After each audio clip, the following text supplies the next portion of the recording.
నమస్కారం. పార్లమెంట్ సమావేశం, బడ్జెట్ సమావేశాలు మొదలవుతున్నాయి. జనవరి 31 నాడు, ఫిబ్రవరి 1 నాడు బడ్జెట్ ప్రవేశపెట్టబోతున్నారు.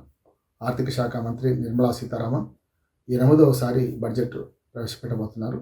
ఇప్పటి వరకు అందరూ ఆర్థిక మంత్రుల్లో ఏకైక పూర్తి కాలపు ఆర్థిక మంత్రిగా గతంలో ఉన్నారు. మళ్ళీ ఇప్పుడు కూడా వారే ఉన్నారు. గతంలో ఇందిరాగాంధీ గారు ఒక్కసారి మాత్రమే మహిళా ఆర్థిక మంత్రిగా ఉండి, కానీ పూర్తికాలం ఉండలేదు. తర్వాత మంత్రులు వచ్చేసారు. 1 సంవత్సరం మాత్రమే పనిచేసింది ఆమె.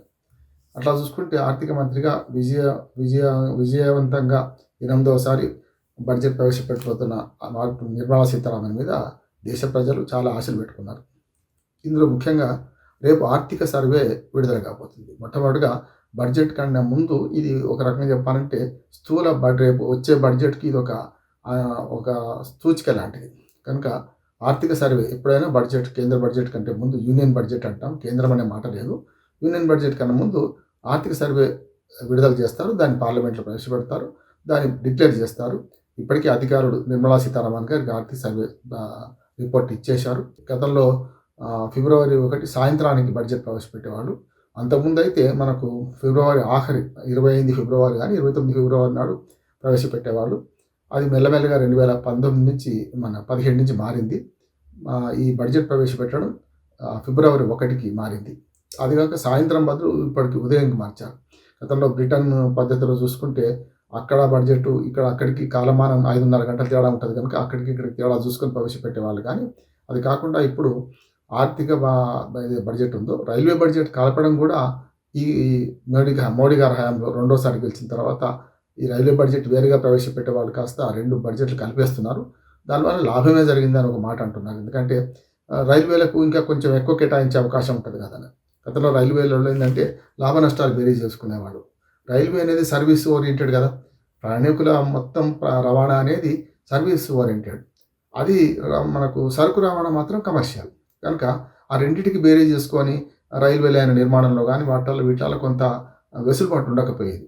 ఇప్పుడు బడ్జెట్ మొత్తం రైల్వే బడ్జెట్ మామూలు ఆర్థిక మొత్తం దేశ బడ్జెట్ కలపడం వల్ల కొంత వెసులుబాటు వచ్చింది. అవసరమైన దగ్గర రైల్వేలో ఆదాయం లేకపోయినా సరే ప్రభుత్వము ఖర్చు పెట్టే అవకాశం వచ్చిందని ఒక వాదన. కాదు రైల్వే బడ్జెట్ వేరుగా ఉంటే లాభ నష్టాలు తెలిసేవి.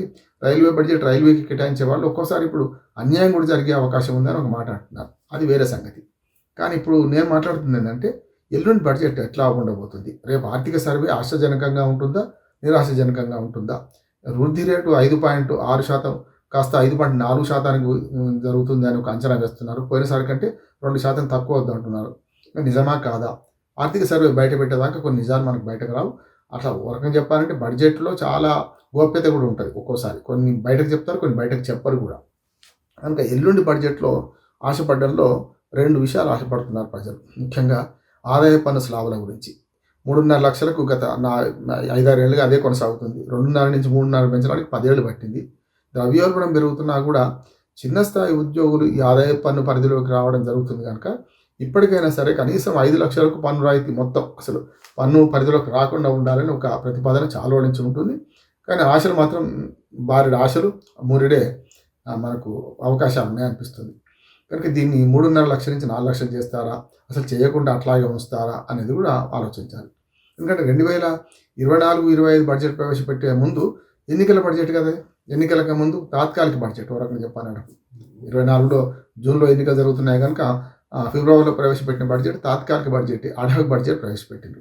అప్పుడే ఎన్నికల ముందే తాయిలాండ్ ప్రకటించిన మోడీ ఎన్నికల ముందే బడ్జెట్లో ఆకర్షణీయ పథకాలు కానీ ఆకర్షణీయమైన రాయితీలు కానీ ఇవ్వని మోడీ ఇప్పుడు మళ్ళీ 4 ఏళ్ళ అధికారం ఉంది ఇంకా. కనుక ఇప్పుడు ఇస్తారనేది నన్ను నమ్ముతలేను. ఒకటి అంటే ఎన్నికలు లేవు కనుక ఢిల్లీ ఎన్నికలు పెద్ద ప్రభావం చూపెట్టింది. మొత్తం దేశవ్యాప్తంగా ప్రభావం చూపెట్టేది కనుక ఢిల్లీ ఎన్నికల కోసం బడ్జెట్లో రాయితీలు ఇస్తారని నేను అనుకోవడం లేదు. కనుక దేశవ్యాప్తంగా చూస్తే ఆల్మోస్ట్ ఆల్ కేల్కతం దుకాణం బంద్ అన్నట్టు. ఢిల్లీ ఎన్నికల తర్వాత వస్తే బీహారీ వస్తాయి ఈ సంవత్సరంలో. అంతే తప్ప పెద్దగా ఈ సంవత్సరంలో ఎన్నికలు వచ్చేటి ఏం లేవు పెద్ద రాష్ట్రాల్లో. కనుక అట్లా చూసుకుంటే ఈ ఎన్నికలు అనే బడ్జెట్ కాకుండా ఉంది కనుక రాయితీలు ఇవ్వకపోవచ్చు అనేది ఒకటి. రెండోది ఈ రైతులకు ఏమైనా ఇస్తారా అంటే 6,000 రూపాయల కిసాన్ సమ్మాన్ యోజనను 12,000 చేస్తామని ఒకటి అంటున్నారు. కానీ నా ఉద్దేశం చేయకపోవచ్చు అంటున్నాను. చేస్తే ఇస్తే కొంచెం ఈ రైతుల ఆందోళనలు మనకు ఢిల్లీ సరిహద్దులో జరుగుతున్నాయి కనుక దాన్ని ఏమైనా 9,000 వేస్తారా అంటే 6,000 ఇప్పుడు 3 విడతలలో 2,000 చేస్తున్నారు. ఇంకొక మరి 3 విడతలు 3 ఇస్తే 9,000 అవుతాయా? ఇది చిన్నది. కానీ నా ఉద్దేశం ఏంటంటే రేపటి ఆ బడ్జెట్‌లో ప్రధానమైన అంశాలు 2, 3 ఉన్నాయి. ఒకటి డాలర్ రేటుతోని పోటీ పడుతూ ద్రవ్యోల్బణంలో డాలర్‌కు ధీటుగా పోయే క్రమంలో రూపాయి పడిపోతుంటే, రూపాయి విలువ పడిపోతుంటే కష్టం కదా! అందుకనే ప్రభుత్వ ఎగుమతి, దిగుమతి విధానాలు మారాలి. Made in India, make in India అనే నినాదంగా మాత్రమే మిగిలిపోయింది. అది ఇప్పటికి సాకారం కావడం లేదు. ఇవన్నీ చూస్తే ఏందంటే రేపు బడ్జెట్‌లో పెద్దగా ప్రజలు ఆశపడాల్సిన అవసరం లేదంటున్నారు. జీఎస్టీలో కూడా కొన్నిటికి ఏమైనా రాయితీ ఇస్తారా? కొన్ని జీఎస్టీ స్లాబులు మారుస్తారా? అనేది కూడా ఒకటి ఉన్నది. ఏదైనా సరే విప్లవాత్మకమైన అదైతే ఉండకపోవచ్చని నేను అనుకుంటున్నాను. రేపు పెద్దగా చాలా ఆశపడ్డా కూడా ఆ నిరాశ ఎదురవుద్దని నేను అనుకుంటున్నాను. ఇంకొకటి కూడా మనం చెప్పొచ్చు మనం. అంటే ఈ బడ్జెట్‌లో స్థూలంగా ఏ రంగాలకు కేటాయింపులు ఎక్కువ ఉంటుండొచ్చు అనేది ఒకటి ఉన్నది. కనుక ముఖ్యంగా వ్యవసాయ రంగానికి ఏమైనా కేటాయింపులు ఎక్కువ ఉంటాయా అంటే పెద్దగా నేను ఆశపడతలేను.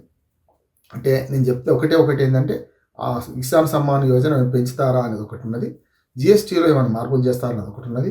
అరకొర మార్పులే తప్ప సజావుగా సాగుతున్న బడ్జెట్‌లో కొత్తగా పెద్ద మార్పు వచ్చి రేపటికల్లా విప్లవాత్మకమైన మార్పులు వస్తాయి నేను అనుకుంటలేను. అందులో ఒక్కటి ఏంటంటే ఈ made in India, make in India success కాలే కనుక ఇప్పుడు డాలర్‌తోని అమెరికాతోని సంబంధాలు ఫిబ్రవరిలో అమెరికాకు వెళ్తున్నారు మోడీ. కానీ అమెరికా అధ్యక్షుడు ఇప్పటికీ హెచ్చరించాడు. మీ పన్నుల విషయంలో మేము రాజీ పడేది లేదు. ఇబ్బడి బుబ్బడిగా పన్ను చేస్తామంటున్నారు. కానీ శత్రు మిత్రుడు అన్నట్టు మరి చైనాతోని నెగ్గాలంటే భారత్‌కి ఏమైనా సహాయం చేస్తారా? ఇప్పటికే విదేశాలకు ఇచ్చే సహాయం మొత్తం బంద్ చేశారు. మన ట్రంప్ వచ్చిన తర్వాత ప్రపంచవ్యాప్తంగా చాలా దేశాలకు సహాయంలో మాత్రం మనకు కూడా $2 బిలియన్ దాకా మనకు కూడా సహాయం చేసేవారు వాళ్ళు. కనుక అది కూడా ఆపేసింది కనుక ఆయన వచ్చిన తర్వాత 20 జనవరి తర్వాత పరిస్థితులు మారిపోయినాయి కనుక సీతయ్య ఎవడు చెప్తే వినడు అనే మాట ఒకటి ఉంది కనుక కాకపోతే పాత స్నేహితులైన మోడీ, ట్రంప్ ఏమైనా మాట్లాడుకొని వాళ్ళ అవసరం మనకుంది, మన అవసరం వాళ్ళకుంది కనుక ఏమైనా ఇట్లాంటివి చేస్తారా అనేది ఆలోచించాలి తప్ప అమెరికా ఒక్కదాంతో సంబంధాల వల్ల మన ఆర్థిక పరిస్థితి ఏం మారదు. ఇప్పుడు బ్రిక్స్ బలోపేతం చేసి డాలర్కు ధీటుగా ఏదైతే ఈ రూపాయిని పెంచడం, ముఖ్యంగా రష్యా అట్లాగే ఈ సముద్ర దేశాలకు మన రూపాయి మారకం పెంచుకోవడం, రూపాయిలో మన స్థానిక కరెన్సీలు మార్చుకోవడం, ఇవి ఏమైనా చేస్తే కొంతవరకు అమెరికాకు ధీటుగా మనం నిలబడవచ్చు. కానీ అమెరికా ఇది చేస్తే యూరో కరెన్సీని ఇప్పటికీ కూలగొట్టింది కనుక బ్రిక్స్ను కూడా విచ్ఛిన్నం చేసే పరిస్థితి చేస్తుంది కనుక అమెరికా కుట్రలు బలి కాకుండా మనదైన రీతిలో మనకేం కావాలి వాళ్ళకేమి ఇస్తాం, మనం నైపుణ్యాభివృద్ధి మనం ఇస్తామని చెప్పి మనం చేయాల్సిన అవసరం ఉన్నది. ఏదైనా సరే కొంతవరకు ఇదేదైతే ఉన్నదో దీన్ని బడ్జెట్ ప్రవేశపెట్టేదాకా పెద్ద మార్పులు ఉండకపోవచ్చు. మార్పులున్న చిన్న మార్పులు అరకార మార్పులే ఉంటాయి. సరే తినబోతు రుచెందుకు, రేపు ఎల్లుండి చూస్తే ఆర్థిక సర్వే బడ్జెట్ సంగతి తేలిపోతుంది. నమస్కారం.